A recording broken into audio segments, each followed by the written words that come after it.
Bonjour, mesdames et messieurs, chers amis. Oui, je suis très content d'être ici pour cette table ronde. Vous connaissez mon franc-parler, donc je vais poser des questions que tout le monde se pose et que vous m'avez déjà posées à propos de ce thème.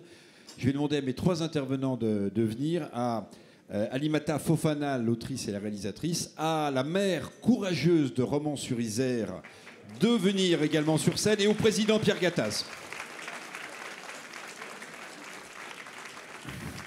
Donc le thème, vous l'avez accepté puisque vous êtes là, le thème de notre table ronde, de notre débat, c'est réinventer les territoires difficiles. Réinventer les territoires difficiles. Alors on est souvent rattrapé par l'actualité, vous le savez, et j'aimerais donner en premier la parole à la maire de Romans-sur-Isère, parce que j'aimerais, Madame la maire, et j'ai salué votre courage, quand on parle de réinventer les territoires difficiles, il y a évidemment l'obligation pour faire société, comme on dit maintenant, de les réinventer. Et le président et Mme Fofana ont des idées et mettent en œuvre des idées. Mais vous avez vécu dans votre chair, dans la difficulté, cette explosion de violence, cette barbare, parfois menée par l'islam radical. J'aimerais qu'on ait tous ensemble une pensée pour Thomas, pour Nicolas.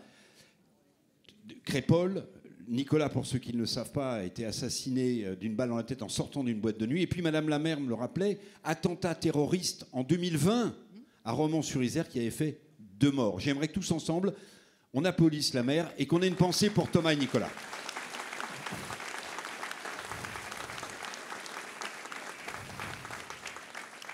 Merci. C'est vrai qu'en voyant ce titre, je me suis interrogée. Réinventer les territoires difficiles, j'oserais dire qu'on ne peut pas réinventer des territoires difficiles si on les ignore. Alors les ignorer, ça peut passer par plusieurs chemins. Et il y a un chemin principal qui est celui de ne pas voir la réalité, c'est-à-dire celle de nos concitoyens, celle qu'ils nous décrivent tous les jours, celle qu'une majorité de personnes subit d'une minorité qui finalement vient traduire et vient aussi traduire dans des faits que vous avez précisé à l'instant. Et depuis l'année dernière, je mène bataille un peu pour dire que ce ne sont pas des faits divers, mais des faits de société. Il semblerait que le discours ait un peu changé, puisque aujourd'hui, on considère qu'il y a une évolution de la société. Il faut regarder aussi l'évolution de ces quartiers. On parle souvent de quartiers sensibles. Alors moi, le quartier sensible, je ne sais plus très bien ce que ça veut dire. On nous parle de quartiers populaires. Je dis que ce ne sont plus des quartiers populaires. À l'origine, c'était des quartiers populaires puisqu'ils avaient été créés, bien sûr, à proximité des zones d'activité industrielle. C'était intimement lié avec les ouvriers. Et puis, au fur et à mesure, les industries ont disparu et les ouvriers aussi ont disparu. On parle, Madame la maire, de territoires perdus pour la République. Alors, perdu, pourquoi ? Parce que de populaire, on est passé à communautaire. Et communautaire, c'est-à-dire que lorsqu'on a eu cette vague d'immigration dans les années 70, finalement, on se retrouve avec des communautés dans ces quartiers qui ont remplacé le caractère populaire et qui, finalement, imposent des lois, c'est-à-dire des zones de non-droit, qui finalement obéissent à des règles qui sont complètement en marge des règles de la République et qui sont généralement pilotées par leur religion et par le narcotrafic. Avant qu'on regarde avec le président Gattaz, lorsqu'il était président du MEDEF, mais aussi dans le cadre de Radial, ce qu'il a mis en œuvre comme idée concrète pour réinventer les territoires. Madame Fofana, juste une question. On parle beaucoup, évidemment, de l'éducation, même si on sait que le budget de l'éducation, maintenant, sera bientôt devancé par le service de la dette de ce pays, qui croit beaucoup plus que le budget de l'éducation. Est-ce que l'éducation nationale, telle que nous l'avons vécue, enfin, moi, dans mon école de la République, n'a pas perdu son sens premier, c'est-à-dire d'instruire et de faire des citoyens, des gens, quelles que soient leurs origines? Bonjour à tous, merci pour l'invitation. Donc, je dirais qu'aujourd'hui, les gens n'y croient plus. Je pense que le problème, il est là. C'est-à-dire que moi, à mon époque, pourtant j'ai une quarantaine d'années, j'ai cru que je pouvais avoir un avenir meilleur, je pouvais être libre grâce à l'école. Et un élément important aussi à prendre en considération, c'est que être exigeant n'était pas un gros mot et qu'on pouvait exiger de tous les élèves. Et ça, c'est quelque chose qui se perd, c'est quelque chose qui s'est perdu. On pense que parce qu'il a des difficultés, il y a des choses qu'il ne peut pas faire, il y a des choses qu'il ne peut pas comprendre. Je me souviens d'un exemple très simple. J'étais prof de lettres modernes à Sarcelles dans le 95, si mes souvenirs sont bons. Et je voulais faire travailler des élèves sur un livre inconnu à cette adresse, qui est un livre assez court que moi je trouve pertinent, vraiment. Et donc, je dis à mes collègues, je vais faire lire ce livre à mes élèves. Et une collègue me répond, non, il faut que tu leur mettes le CD parce qu'ils ne peuvent pas lire. Donc là, la messe est dite, quoi. Mais Madame Fofana, juste, l'exigence, l'autorité à l'école comme ailleurs s'est effondrée dans ce pays. On peut, pas besoin de prendre du carbone 14 pour le dater, on peut dire que voilà, la société française a commencé, paraît-il, à respirer au moment de mai 68, mais dès le moment où on dit il est interdit d'interdire, dès le moment où on demande à l'élève de se mettre à la place du professeur physiquement à son bureau et au professeur de se mettre dans la salle, on contribue à effondrer l'autorité d'une école qui ne pourra plus être à même de former. Et je pense que ça, c'est depuis tout petit. Puisque dès l'école maternelle, on peut observer, on peut voir qui c'est qui tient les cordes. J'ai également été prof des écoles en école maternelle. Vous avez des enfants de 5 ans qui mènent la danse à la maison. Que les parents se sont, pour certains, laissés dépasser. Ils ont le sentiment qu'on ne peut pas dire non quand on aime. Ils ont le sentiment que c'est paradoxal, alors que c'est parce qu'on aime les enfants qu'on leur dit non. C'est parce qu'on leur met un cadre, et par ce cadre-là, ils peuvent grandir, ils peuvent évoluer sereinement.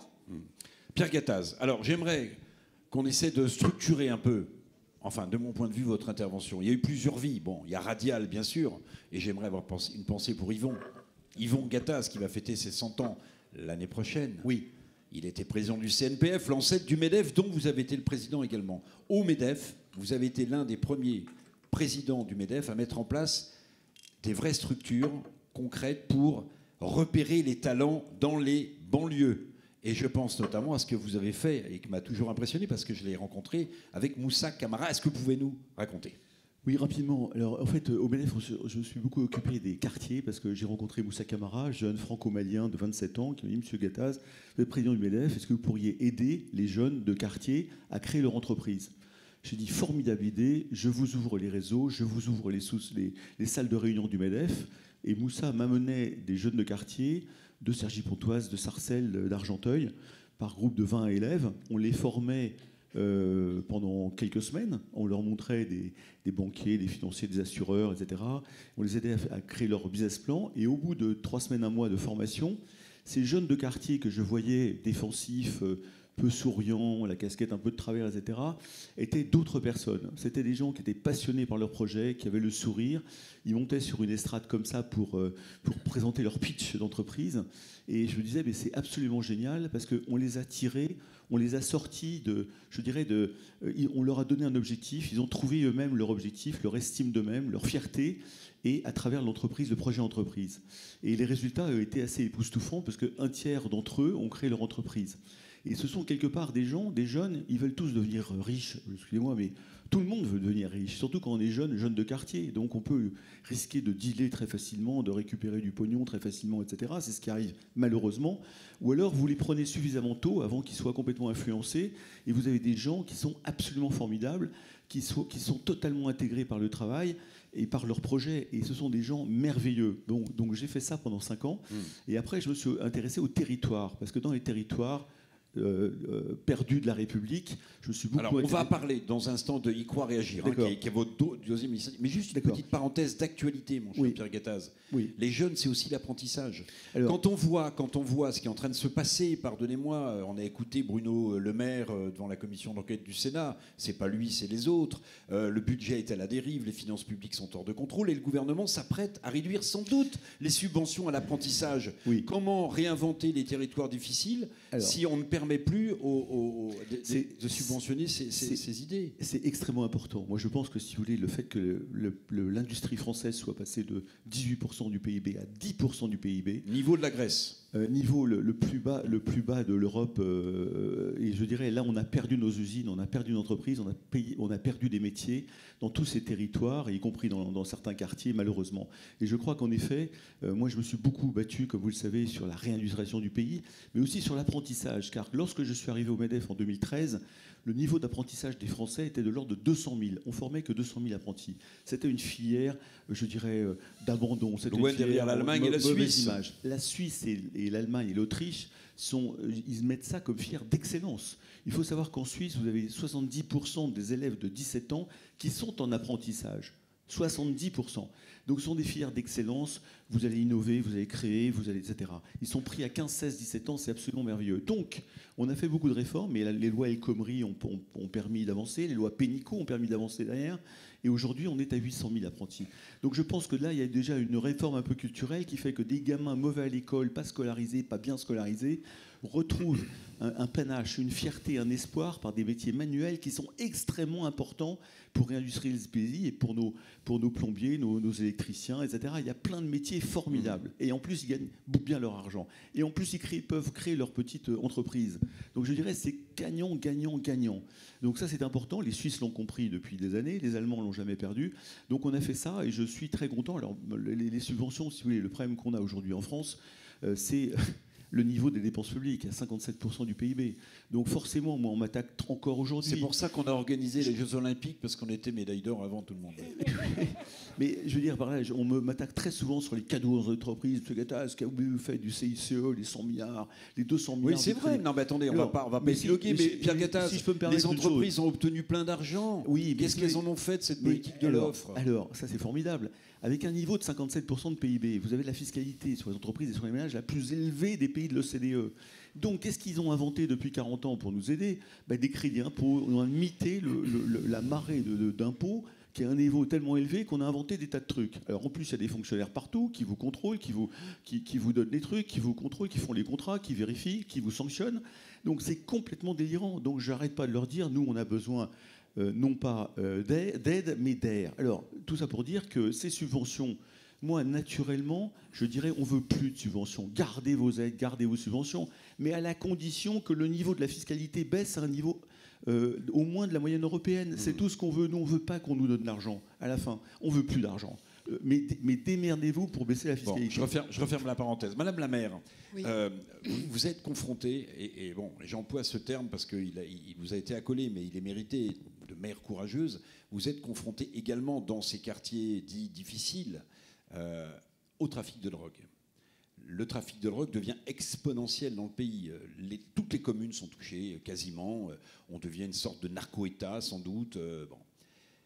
Il y a une contre-société qui s'est construite sous nos yeux, avec ses référents, avec sa hiérarchie, avec son autorité, avec son flux financier. Comment faire pour avoir tenté d'inverser de nouveau ce référentiel? Vous le vivez tous les jours?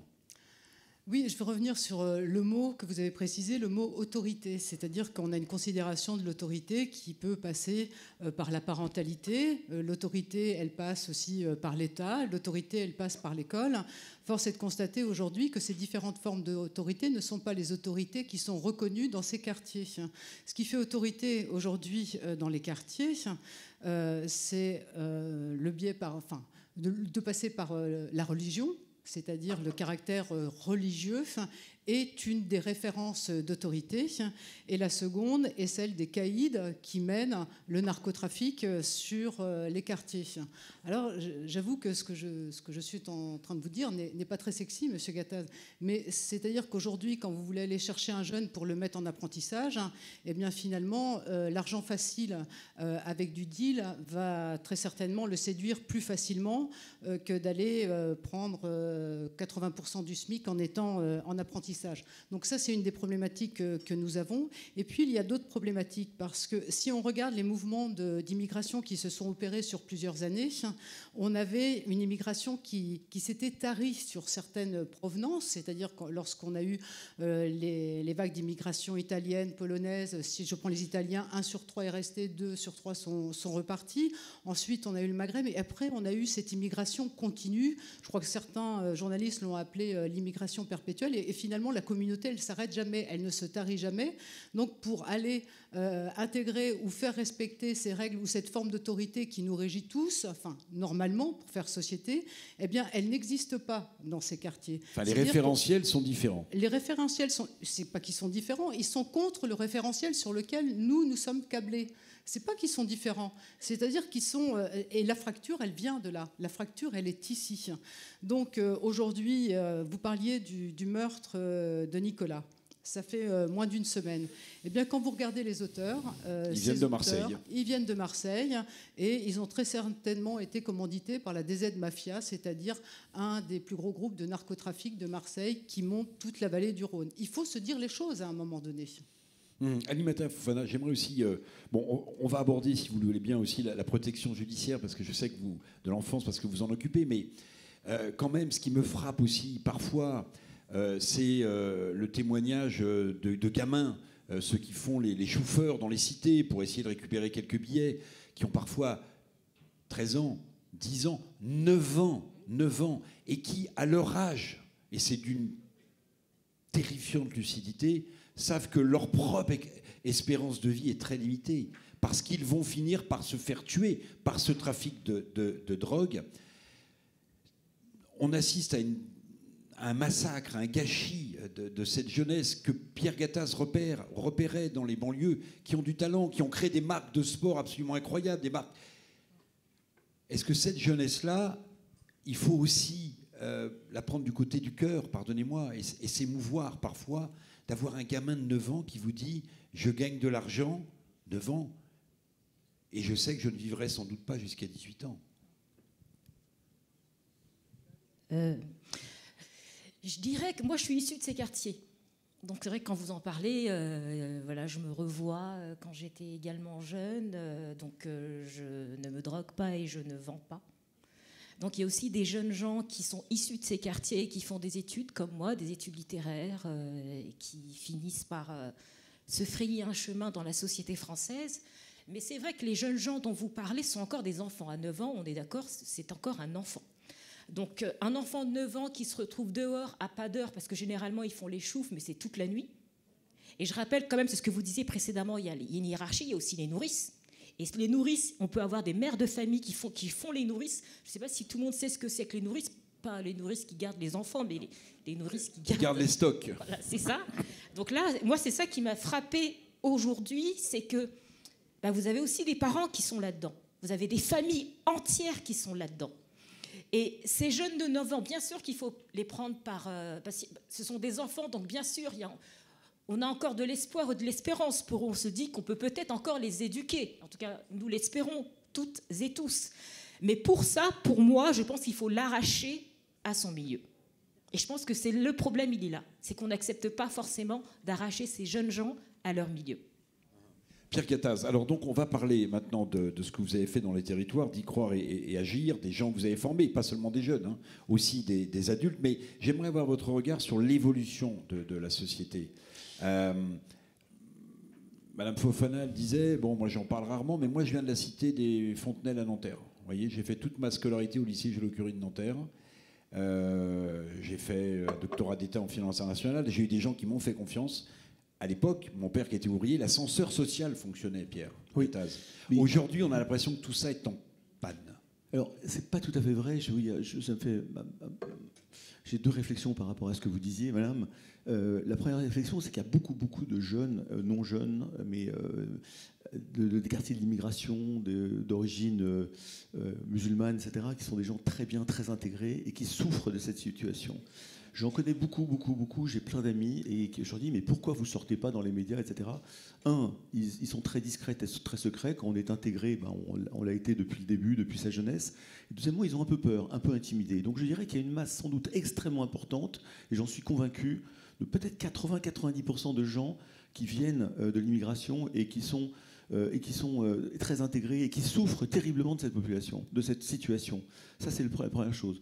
Deuxième chose, je pense qu'en effet, cette situation, il faut la prendre aussi par rapport aux familles. Il y a beaucoup de familles monoparentales, comme on dit, avec le papa est parti et la maman travaille jusqu'à minuit ou femme de ménage. Et donc les gamins sont livrés à l'abandon. Donc là, je pense qu'il y a un rôle peut-être des associations, des familles autour, qui permettraient de faire que ces gamins qui ont 5, 6, 7, 8, 10 ans, qui sont dans la rue, se retrouvent pris par d'autres repères, d'autres cadres associatifs ou familiaux, parce que c'est là où ça dérive. Moi, je les prends après, malheureusement. Je les prends à 15 ans, 14 ans, 15 ans, 16 ans, sur l'apprentissage et sur le... Mais toute cette partie 9 ans jusqu'à 15 ans, là, c'est là où c'est terrible. Parce que je pense, si je puis me permettre, c'est qu'on a cru qu'il y avait des choses qui étaient acquises. Pardon. on a cru que les choses étaient acquises. Quand on parle de oui, ce sont des Français originaires. Moi, je dis originaires d'un ailleurs, je précise pas, voilà. Et on a cru vraiment que les choses étaient acquises. Et moi, je pense que c'est un apprentissage. Parce que moi qui suis née, je suis née en France, j'y ai grandi. Mes parents viennent d'un ailleurs. Donc les parents, quand ils viennent d'un ailleurs, ils viennent avec leur culture, on est tous d'accord. Et ils ont une manière d'éduquer leur enfant. Et leur manière d'éduquer un enfant, parfois, ce n'est pas en adéquation, c'est ce que vous disiez, Madame le maire, avec les principes de la République. Et moi, et je pense que la chance que j'ai eue, c'est que j'ai appris à être française. Alors les gens vont trouver peut-être ça bizarre, mais oui, parce que comme moi, j'ai des parents originaires d'un ailleurs qui m'ont éduquée comme si j'étais dans cet ailleurs, et je pense que le problème, il est là. C'est que là, vous êtes face à des jeunes gens, aujourd'hui, qui ont des références qui viennent d'ailleurs, et pour certains qui cherchent à les imposer, ça c'est vrai que ça existe, mais le souci est là. Et qui sont les gens face à eux pour leur dire non, pour leur dire stop, pour leur dire non, là ça ne fonctionne pas comme ça.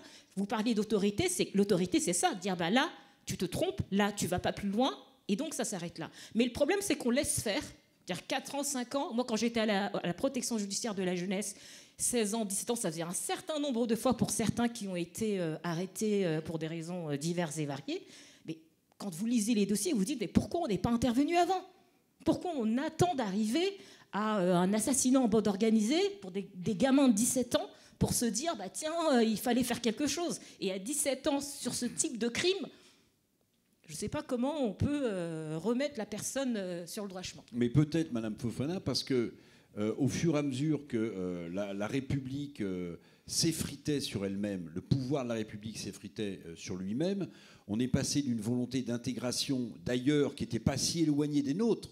Oui, on parlait de la vague d'immigration italienne, polonaise. Bon, si je voulais faire un peu caricatural, je dirais, bon, tout ça était judéo-chrétien, à des cultures d'ailleurs qui nous enrichissent, mais qui viennent de plus loin. Donc on essayait de passer de l'intégration à l'assimilation. Et comme la République et son autorité n'a pas fini de s'effriter, on était de moins en moins en capacité d'intégrer ou d'assimiler. Je pense que c'est ça. C'est aussi la faiblesse de la République. Madame la maire, qu'est-ce que vous en pensez ? Moi, je suis tout à fait d'accord et je voudrais revenir, parce que je ne voudrais pas vous avoir froissé, mais il est vrai que c'est une majorité, il n'y a pas de souci comportemental et qu'on a plutôt une minorité qui vient entacher la réputation d'une majorité. Donc je vous prie de bien vouloir m'excuser si je vous ai froissé. Revenir sur les associations. Vous savez, Monsieur Gattaz, les associations sont largement aussi financées par les collectivités locales et elles sont financées aussi par l'État. Si je regarde ce qui a été mis depuis la mise en place de la politique de la ville, c'est un petit peu plus de 100 milliards d'euros. C'est-à-dire depuis 35 ans. Depuis 35 ans, c'est 23 ministres différents de la politique de la ville qui sont passés. Donc ça veut dire un tous les 18 mois. Comment voulez-vous envisager mener une politique avec une stratégie et des objectifs qui nécessitent du moyen long terme en ayant un turnover aussi important ? Non, on a une difficulté là.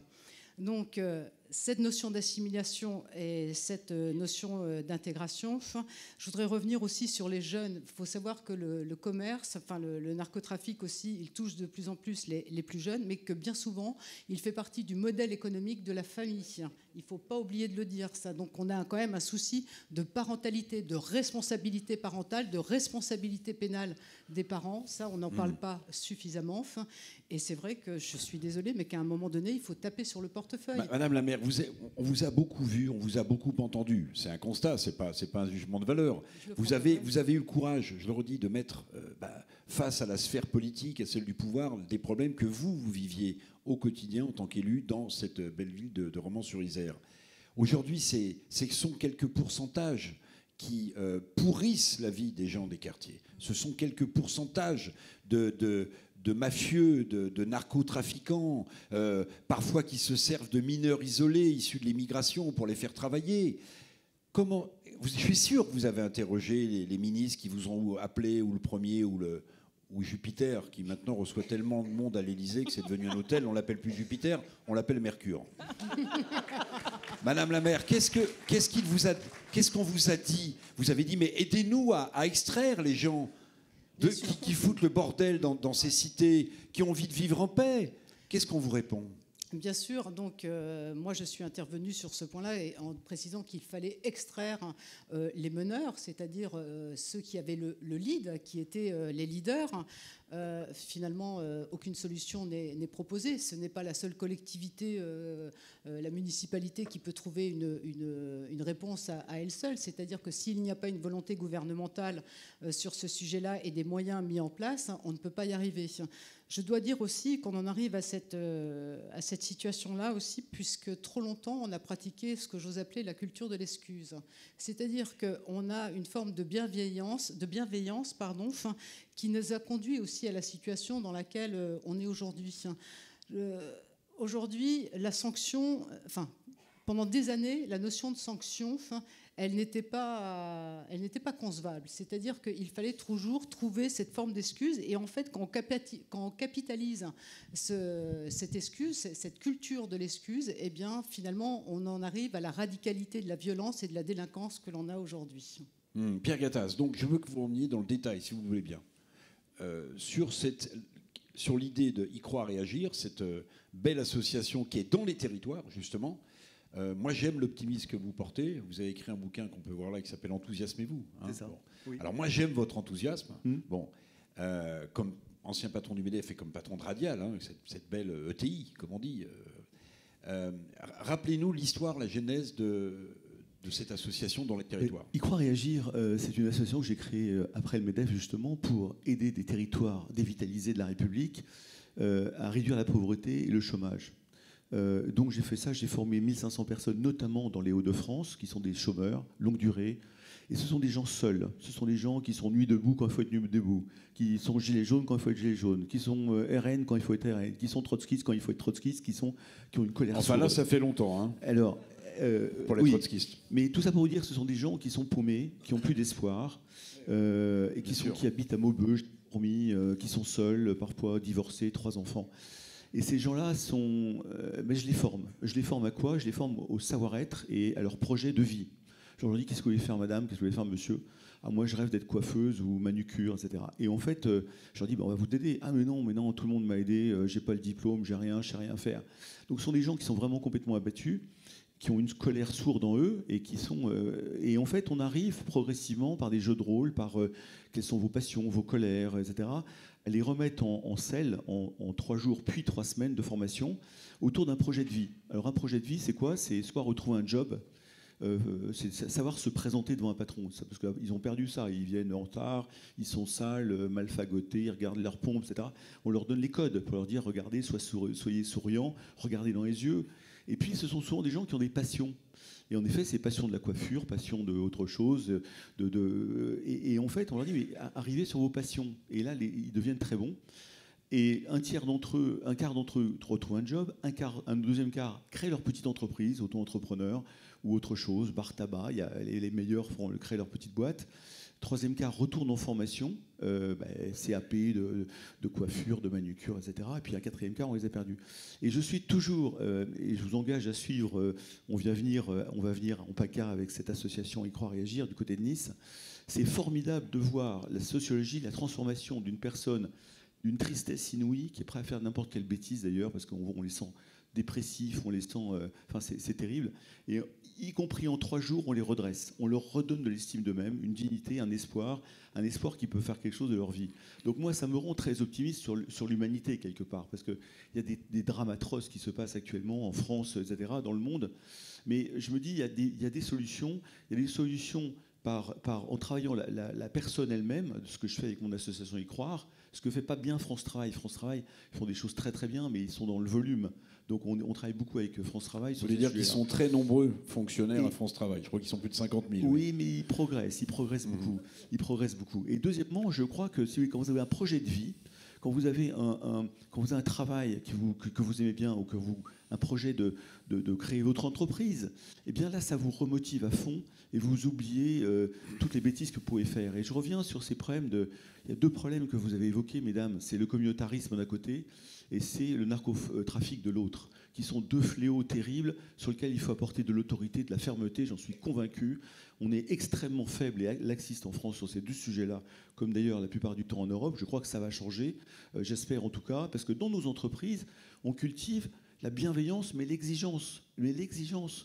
La bienveillance, c'est on va aider les gens, on les aide, on les promeut, on les aide à s'épanouir, à se former, à grandir, à s'enrichir. Et puis, il y a des règlements intérieurs, il y a des choses qu'on ne peut pas faire. Et quand quelqu'un est pris la main dans le sac dans une entreprise, je suis désolé, il y a sanction. Et je trouve qu'on a perdu la fermeté, la sanction. Mais il faut les deux, il faut la bienveillance, parce qu'on aide les gens. Moi, les gens que je vois y croire et agir, ce sont des gens que j'ai vraiment envie d'aider. Il y a peut-être des délinquants dans le cercle, mais je les aide à se reconstruire. Mais sociologiquement, c'est génial. Par contre, il faut de la fermeté en face. Moi, je voulais revenir sur ce que vous disiez.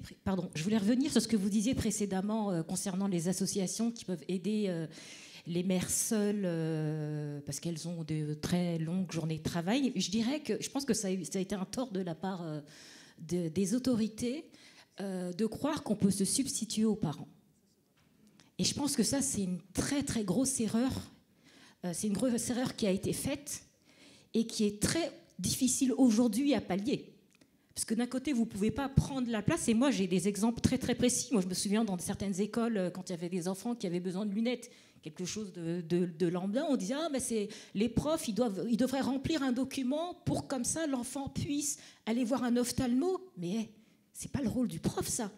Ça, ce sont les parents qui sont censés faire ça. Et je pense qu'au fil du temps, petit à petit, on a pris cette autorité, on l'a donnée à d'autres, alors que ce n'était pas du tout leur rôle. Et après, aujourd'hui, on se dit, bah tiens, c'est quand même bizarre, les parents, ils ne sont pas tout le temps là. Ou la politique des grands frères. Ça aussi, ça a été... tout le monde était... je trouvais ça terrible. Moi, à ce moment-là, moi, j'étais une adolescente, et on pensait qu'on pouvait jouer sur un miroir. Mais moi, je n'ai pas forcément envie de ressembler aux gens avec qui je vis dans le même environnement. J'ai peut-être envie de ressembler à des gens qui réussissent et qui viennent d'ailleurs. Et que ce n'est pas parce que ces gens-là ont la même couleur de peau que moi. Je trouve ça tellement réducteur, je trouve ça tellement terrible de penser que parce qu'il a la même couleur de peau, donc je me projette, mais lui, parce que c'est un homme et parce qu'il est blanc, je ne peux pas me projeter, mais c'est terrible. Alors qu'à l'origine, vous parliez d'assimilation précédemment, à l'origine, on partait du principe que nous pouvons tous y arriver, que nous sommes tous égaux, peu importe d'où est-ce que tu viens, que tu sois femme ou pas femme. Et ça, moi, j'y ai cru, parce que moi, j'avais des profs face à moi. J'ai une prof de français, Jocelyne Gir, que j'étais en 4e, donc j'étais jeune, et ben, elle nous a fait lire Madame Bovary de Flaubert. Là, aujourd'hui, au collège, on ne fait plus ça. J'ai une question à poser. Quand la famille est défaillante, qu'est-ce que vous faites ? C'est là où il y a les services de la protection judiciaire. Moi, je suis intervenue à ce titre-là. Alors, vous avez cette expérience d'éducatrice à la protection judiciaire au tribunal d'Évry. Peut-être quelques exemples de la façon dont vous avez touché la réalité. Alors moi, en tant qu'éducatrice, si on me voit, j'étais très dure. Je ne laissais rien passer. Donc généralement, les mineurs, moi je me suis occupée de mineurs, les mineurs quand ils arrivent, c'est qu'ils ont été déférés. Donc ils arrivent souvent après 24 heures ou 48 heures de garde à vue pour des faits, ça peut être des délits ou des crimes, hein. Ils ont beau être mineurs, certains mineurs vont jusque-là. Et souvent, quand je les avais face à moi, la première question que je leur posais, c'est « Pourquoi êtes-vous là ?» Je le sais pertinemment, parce qu'avant, j'ai été au parquet, ils m'ont donné les infos, mais je veux savoir si lui, il arrive à le formuler et s'il comprend, qu'est-ce qu'on lui reproche. Souvent, ils disent « Ils n'ont rien fait ». Je dis « C'est comme par hasard, ils n'ont rien fait, ils les ont attrapés. » Et comme par hasard, c'est toujours les mêmes, parce qu'il y en a certains qu'on voit un certain nombre de fois. Et je me souviens d'une affaire où ils s'étaient mis à plusieurs à frapper, je crois, avec des marteaux, des jeunes gens avec des marteaux. Et moi, ce qui m'avait frappé, ils avaient 13 ans. Hein. Et je pense que pour moi, c'était les plus dangereux, c'était le manque d'empathie. Et l'incapacité à se mettre à la place de l'autre quand ils ont 12 ans, 13 ans, 14 ans, et qu'ils arrivent à faire ça. Alors souvent, quand vous voyez les parents vous disent « Ah non, mais c'est pas possible, manque de peau, il y a des caméras. » Donc vous voyez bien qu'il y a votre enfant. Et je me souviens pour ce jeune-là, donc après, au bout d'un moment, il a fini par me parler. Et après, il y a son avocat qui venait. Et moi, après, je vais voir la juge, parce qu'on échange avec la juge au tribunal d'Évry. Il y a vraiment un échange très intéressant qu'on peut avoir avec les différents juges. Et j'avais dit, on va l'envoyer en CER, parce qu'on entend beaucoup parler des CEF, des centres éducatifs fermés. Et moi, j'ai proposé un centre éducatif renforcé. Pourquoi ? Parce que moi, j'ai mis les pieds dans un CEF, et en ayant mis les pieds là-bas, je me suis rendu compte que les codes de la cité, c'est les mêmes codes qu'il y a dans les CEF. et que c'est exactement le même fonctionnement. Mais dans un centre éducatif renversé, moi, ce que j'appréciais, c'est qu'on prend le jeune, et moi, souvent, je lui dis rien. On prend le jeune, on l'envoie, ça peut être partout en France, dans des familles de circassiens. Et croyez-moi que là, ça marche droit. Là, il n'y a pas, je te la fais à l'envers, ou je dors jusqu'à 13h. Non, ils viennent vous chercher. On dit, je ne le dis pas aux jeunes, les parents, je dis, voilà, il va y avoir cette option. Alors les parents, ils pleurent, les parents, pour eux, c'est terrible. Mais je dis, mais ça, c'est pour le bien de votre enfant. Il faut sortir votre enfant de cet environnement. Cet environnement va finir par le tuer. Ils partent au moins 3 mois, et croyez-moi que quand ils reviennent, on sent et on voit le changement. Alors le problème, c'est qu'il y a un problème de place. Il n'y a pas assez de place, on est d'accord. Et moi, j'ai vu, mais je me souviens d'une certaine famille, je souris, mais je ne devrais pas sourire, parce qu'on fouille les enfants. Et bien, les parents qui mettent du cannabis, ça arrivait dans le bagage. Pierre Gattaz. Oui, j'avais proposé, en fait, il y a 2-3 ans au gouvernement, après les émeutes des banlieues, qu'ils réouvrent des sortes de services militaires adaptés à des jeunes délinquants de type 3 mois, 6 mois. Alors, non pas pour les punir, mais pour les redresser. Et pour leur redonner un métier ou de l'apprentissage. Alors on m'avait répondu que c'était trop cher, etc. Mais on a beaucoup de militaires malgré tout, je crois qu'il y en a encore 200 000, il y a encore des casernes ouvertes. Enfin, on en a vendu beaucoup. Et on en a vendu beaucoup, mais ceci étant dit, est-ce que l'armée, quand vous en parlez, ils sont très très mal à l'aise pourtant, et je trouve que ce sont des très très bons managers dans l'armée.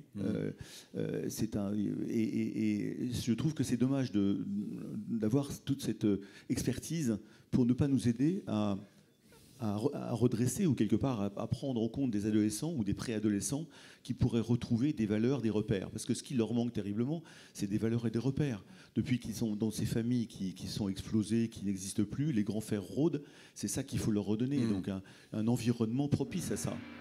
Mais vous savez, Pierre Gattaz, finalement, quand le service militaire existait, pour ceux qui l'ont fait, ça mettait en valeur et ça promotionnait une société beaucoup plus égalitaire.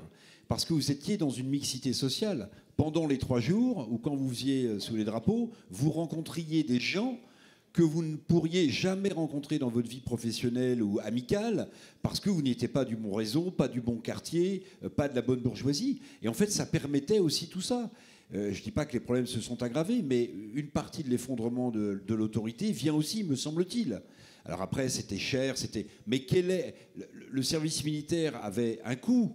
Mais le prix que la société française paye aujourd'hui de l'effondrement de l'autorité ou de la mixité sociale, à mon avis, il est nettement supérieur à ce que représentait le coût du service militaire.